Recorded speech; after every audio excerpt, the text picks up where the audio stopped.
అది వరంగల్ జిల్లాలోని రాయపర్తి మండలంలోని ఏకే తండా. ఈ తండాలో 21 సంవత్సరాల యువతి ఒంటరిగా నివసిస్తోంది. ఈమె ఓ ప్రైవేట్ హాస్పిటల్లో నర్సుగా పనిచేస్తోంది. ఈమె పేరెంట్స్ హైదరాబాద్లో ఉంటున్నారు.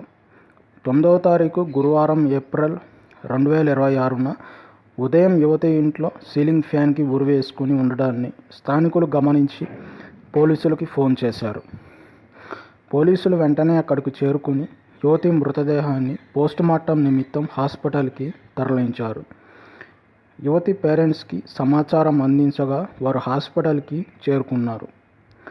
తమ కుమార్తె ఆత్మహత్య చేసుకోదని, తండాలో ఇంతకు ముందు 4 యువకులతో గొడవ అయిందని, వారే గ్యాంగ్ రేప్ చేసి చంపి ఫ్యాన్కి ఉరివేసి ఆత్మహత్యగా చిత్రీకరించారని పోలీసులకి ఫిర్యాదు చేశారు.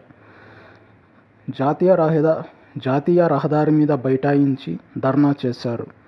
పైగా యువతి ఉరివేసుకున్న దగ్గర రక్తపు మడుగు ఉందని, యువతికి బాగా బ్లీడింగ్ అయిందని చెప్పారు. పోలీసులు కేసు నమోదు చేసుకుని దర్యాప్తు చేస్తున్నారు. పోస్టుమార్టం రిపోర్టు వచ్చాక ఇది హత్య, ఆత్మహత్య అనేది తేలనుంది.